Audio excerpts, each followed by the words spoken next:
जय हो श्री राम भगवान। मंगल भवन अमंगल हारी, द्रवहु सुदशरथ जर बिहारी।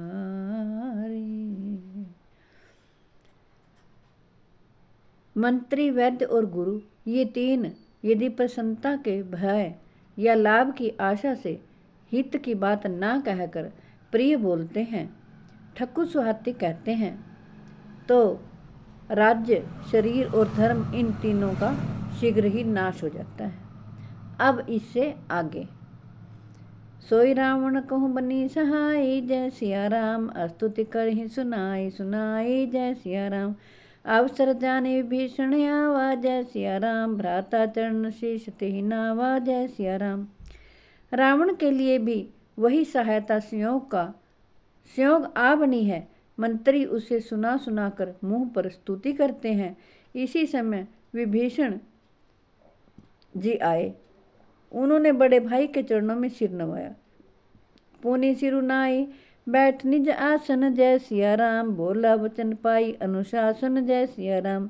जो कृपाल पूछे हूँ ही बाता, जय सिया राम, मति अनुरूप कहूँ हित ताता, जय सिया राम। फिर से सिर नवाकर अपने आसन पर बैठ गए और आज्ञा पाकर ये वचन बोले, हे कृपालु, आपने मुझसे बात राय पूछी है तो हे तात, मैं अपनी बुद्धि के अनुसार आपके हित की बात कहता हूँ। जो आपन चाहे कल्याण, जय सिया राम, सुध सुसुमति शुभ गति सुख नाना, जय सिया राम। सो पर नार लीलार गुसाई, जय सिया राम, तजहूँ चौथी के चंद किनाई, जय सिया राम।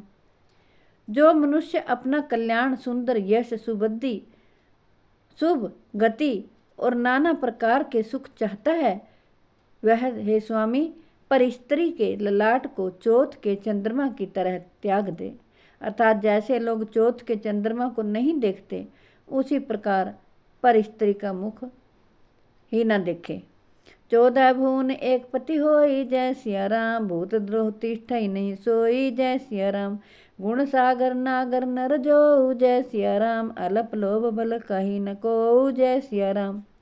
14 भुवनों का एक ही स्वामी हो, वह भी जीवों के बैर करके ठहर नहीं सकता, नष्ट हो जाता है। जो मनुष्य गुणों का समुद्र और चतुर हो, उसे चाहे थोड़ा भी लोभ क्यों ना हो तो भी कोई भला नहीं कहता। काम क्रोध मद लोभ सब, नाथ नरक कर पांथ, रामा नाथ नरक कर पांथ। सब परिहरी रघुवीर ही, भजहु भजहि जेहि संत, सियावर राम जय जय राम, मेरे प्रभु राम जय सिया राम, करो कल्याण जय जय राम। हे नाथ, काम क्रोध मद और लोभ ये सब नरक के रास्ते हैं।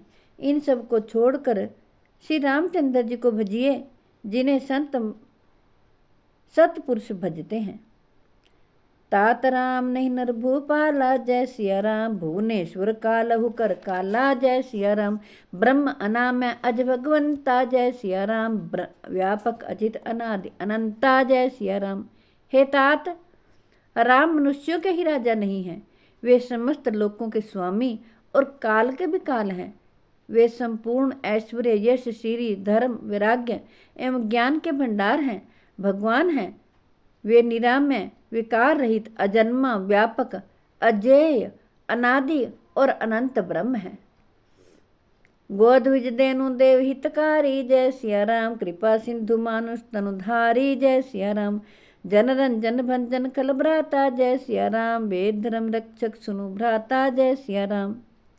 विभीषण जी कहते हैं, उन पर कृपा के समुद्र भगवान ने पृथ्वी, ब्राह्मण, गौ और देवताओं का हित करने के लिए ही मनुष्य शरीर धारण किया है। हे भाई सुनिए, वे सेवकों को आनंद देने वाले, दुष्टों के समूह का नाश करने वाले और वेद तथा धर्म की रक्षा करने वाले हैं। ताहि बयरु तजि नाई माथा, जय सिया राम। प्रण तारित भंजन रघुनाथा, जय सिया राम। देहु नाथ प्रभु कहवै देहि, जय सिया राम। भजू राम बिनु हेतु स्नेही, जय सिया राम। विभीषण जी कहते हैं, बैर त्याग कर उन्हें मस्तक नवाइए। वे श्री रघुनाथ जी शरणागत का दुख नाश करने वाले हैं। हे नाथ, उन प्रभु सर्वेश्वर को जानकी जी दे दीजिए और बिना ही कारण स्नेह करने वाले श्री रामचंद्र जी को भजिए। शरण गए प्रभु ताहु न त्यागा, जय सिया राम।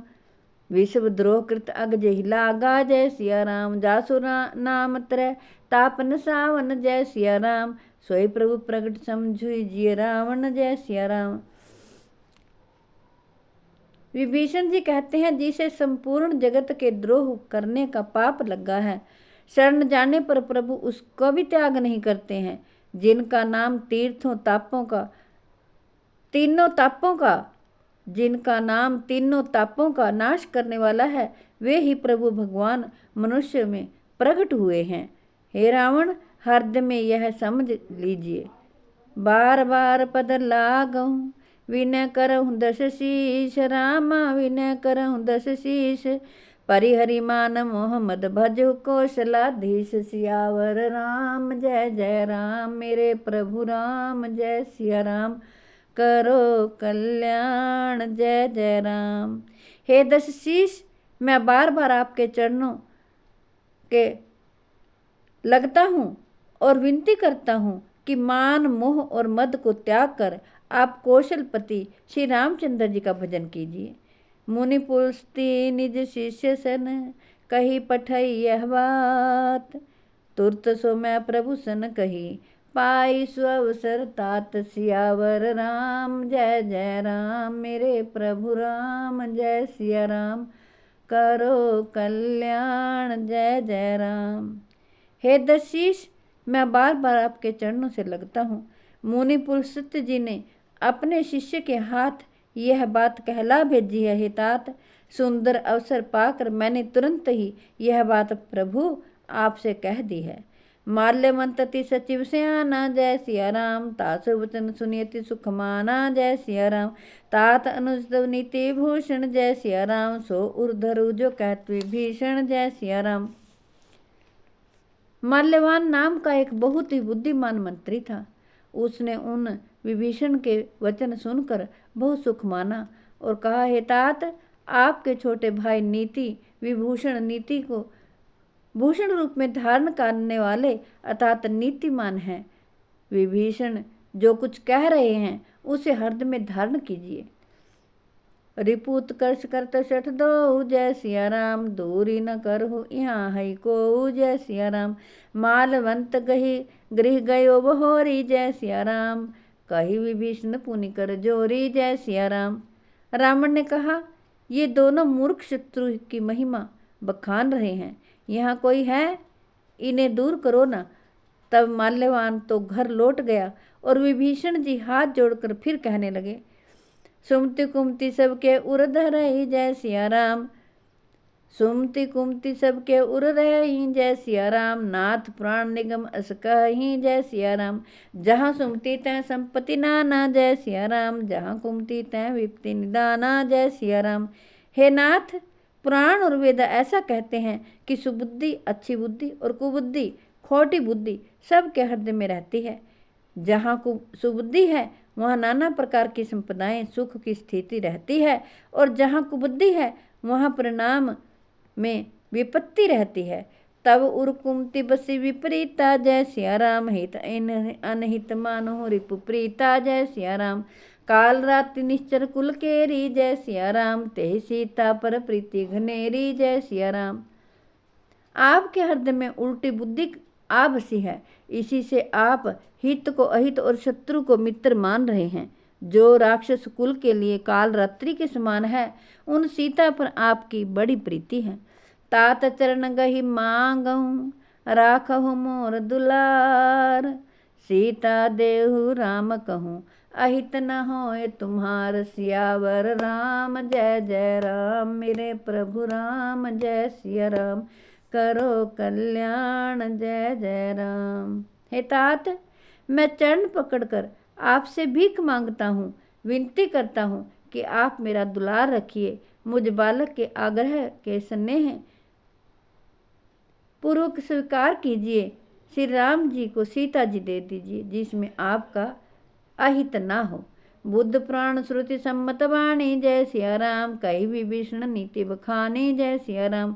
सुनत दशानन उठारी साई, जय सिया राम। खल तो ही निकट मृत्यु अब आई, जय सिया राम। विभीषण ने पंडितों, पुराणों और वेदों द्वारा सम्मत अनुमोदित वाणी से नीति बखान कर कही, पर उसे सुनते ही रावण क्रोधित होकर उठा और बोला, हे दुष्ट, अब मृत्यु तेरे निकट आ गई है।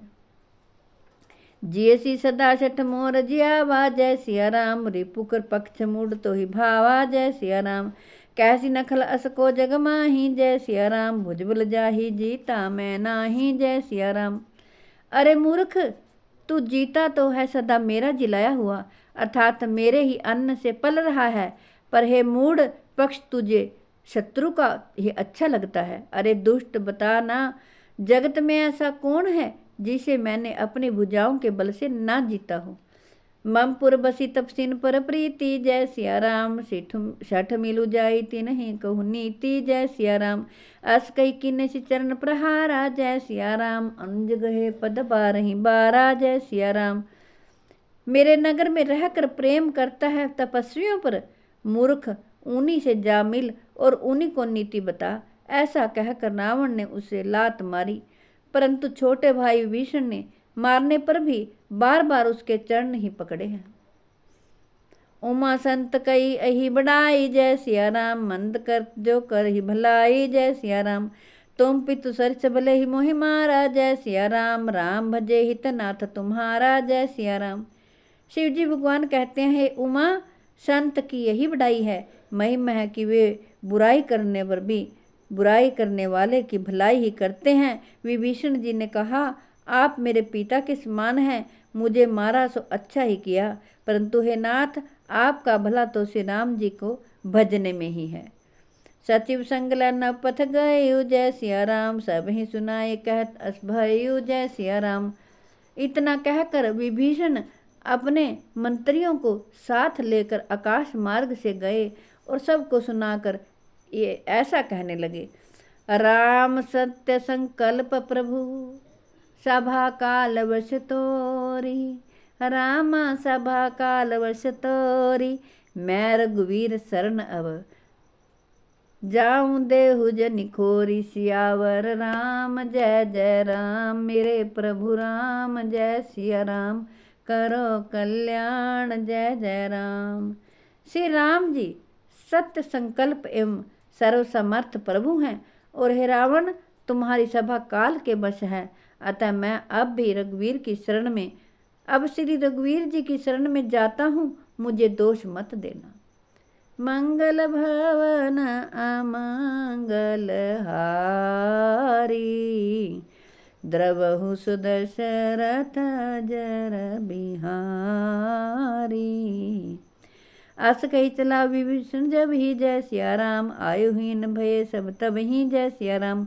साधु अवज्ञा तुरत भवानी, जय सिया राम। कर कल्याण अखिल कह हानि, जय सिया राम। ऐसा कहकर विभीषण जी ज्यों ही चले त्यों ही सब राक्षस आयुहीन हो गए, उनकी मृत्यु निश्चित हो गई। शिव जी भगवान कहते हैं, हे भवानी, साधु का अपराध, साधु का अपमान तुरंत ही संपूर्ण कल्याण की हानि नाश कर देता है। शिव जी भगवान कहते हैं, बार बार पार्वती माता को पुकार रहे हैं, हे भवानी, हे उमा, क्योंकि पिछले जन्म में माता पार्वती जब सती के रूप में थी, तो जब शिव जी भगवान अमर कथा सुना रहे थे तो माता पार्वती सो गई थी, और एक तोता था, तोते का अंडा पड़ा था, उसमें से वो गिरकर फूट गया और हूँ हुंकार भरने लगा। तब शिव शंकर भगवान जी कथा संपूर्ण करने के पश्चात पार्वती माता को आवाज़ लगाते हैं, तो माता कहते हैं कि मैंने तो कथा पूरी सुनी नहीं, मैं तो सो गई थी। तब शिव शंकर भगवान इस में सुंदरकांड के पाठ में रामायण में अगले जन्म में जब पार्वती जी का जन्म हुआ तब वो कथा सुना रहे हैं और बार बार पार्वती माता को हे उमा, हे पार्वती ऐसा कहकर कथा को सुनाते हैं ताकि माता पार्वती सो ना जाए। उनको आवाज़ लगाते हैं, बार बार आवाज़ लगाते हैं।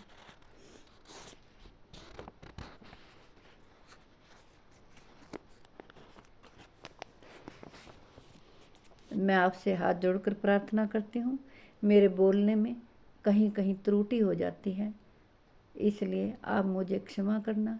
मैं प्रभु श्री रामचंद्र जी से प्रार्थना करती हूँ कि आपको इस कथा का वास्तविक आनंद मिले, वीडियो लंबी ना हो जाए, इस कारण मैं यहीं विश्राम करती हूँ, कथा को यहीं विश्राम देती हूँ।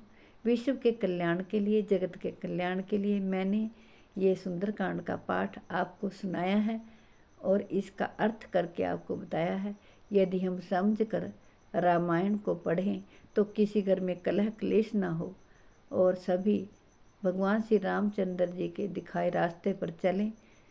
कितना उन्होंने त्याग तपस्या की।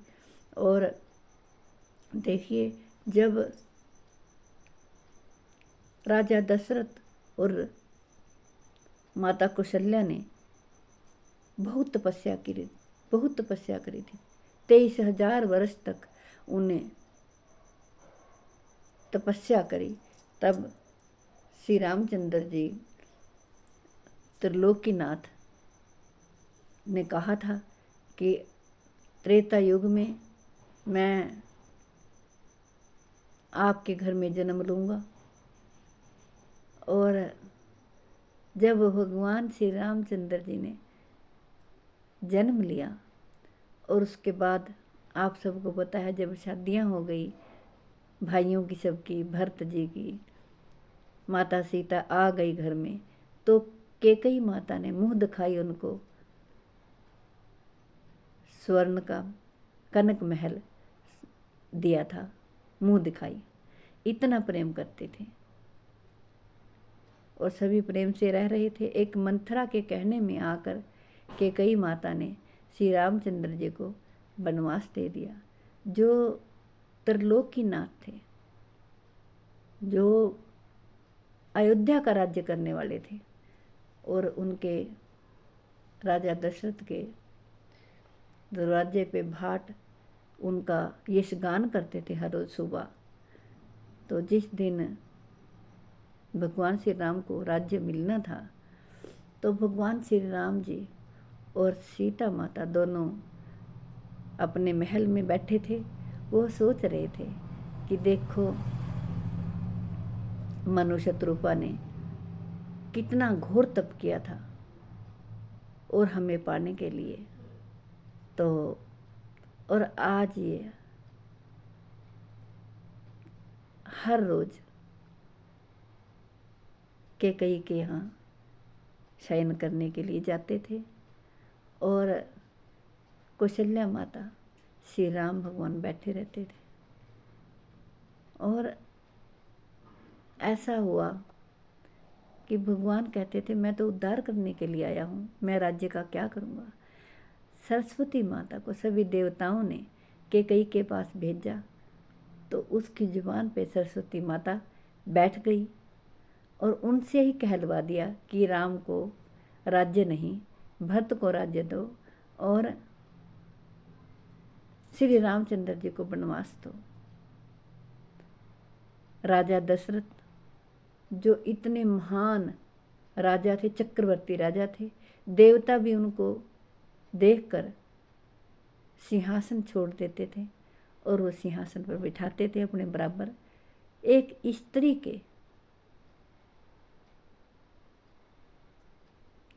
के मुंह में पड़कर सारी रात राजा दशरथ नीचे धरती पर पड़े रहे और क्लेश हुआ उनको और बार बार वो कहते रहे कि तू भरत को राज्य दे दे, पर लेकिन श्री राम को वनवास मत दे।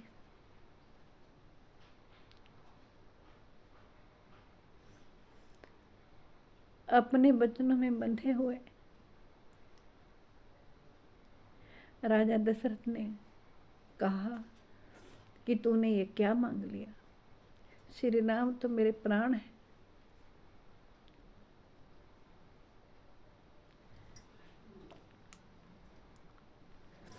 जब श्री रामचंद्र जी को पता चला, वो बहुत खुश हुए। तो श्री रामचंद्र जी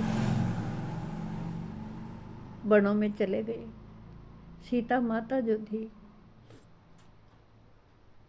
उनको जो सन्यासियों के वस्त्र के कई ने दिए थे, वो पहनने नहीं आ रहे थे।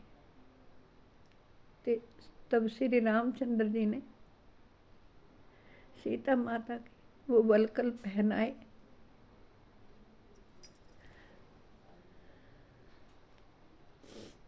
जो जनक नंदनी सीता माता थी, उसने कभी धरती पर नंगे पांव नहीं चली थी। वो भी पैरों में बिना चप्पलें पहने जमीन पर नंगे पांव चली। और श्री रामचंद्र जी ने बहुत कहा कि तुम माता पिता की सेवा करो। दशरथ महाराज ने भी कहा कि कम से कम सीता माता को छोड़ जाओ, हम इनको देख देख कर जी लेंगे। सीता माता बोले भी मैं यहाँ पे नहीं रहूँगी। जब भगवान रामचंद्र जी ने देखा कि वो मेरे बगैर प्राण त्याग देंगी, तब उन्होंने उनको भी साथ ले लिया और लक्ष्मण जी भी साथ गए। देखो, माता कौशल्या के पास जब वो गए,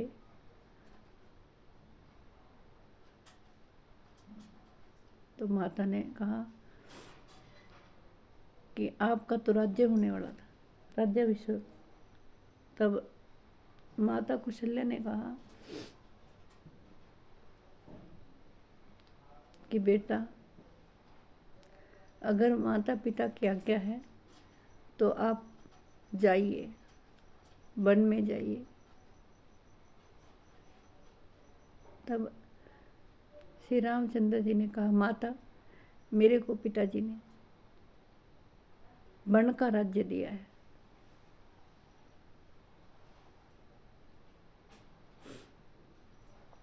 वन का राज्य दिया है, इसलिए मैं वनों में जाता हूँ। और पूरी अयोध्या में हाहाकार हो गया।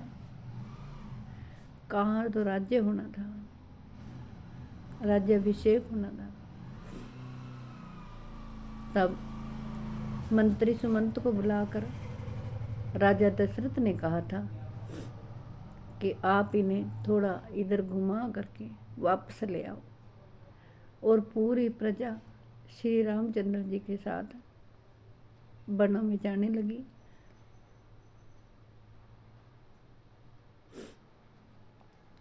कोई भी नहीं चाहता था कि श्री रामचंद्र जी वन में जाएं। तब श्री रामचंद्र जी ने रास्ते में सुमंत को कहा, रथ रोक दो और रात को विश्राम करेंगे।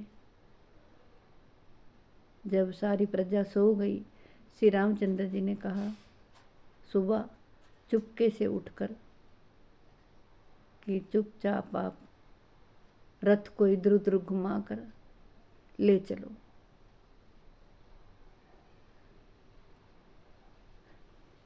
जब सुबह सारी प्रजा उठी तो उन्होंने श्री राम जी और सीता जी, लक्ष्मण जी को ना पाकर बहुत ही रुदन किया। और फिर वो वापिस आ गए। जब सुमंत वापिस आया तो राजा दशरथ ने पूछा कि क्या वो वापस नहीं आए रामचंद्र जी। तब उनको जब पता चला तो वो कैकेयी का भवन त्याग कर कौशल्या माता के भवन में चले गए।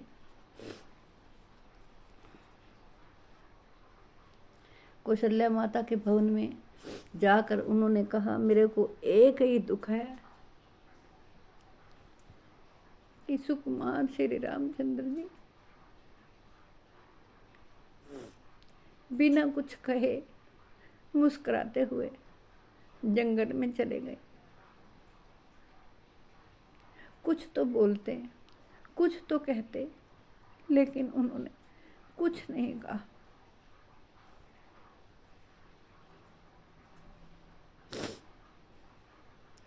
जय श्री रामचंद्र भगवान। आगे की कथा मैं अगली वीडियो में कहूँगी। जय हो श्री रामचंद्र।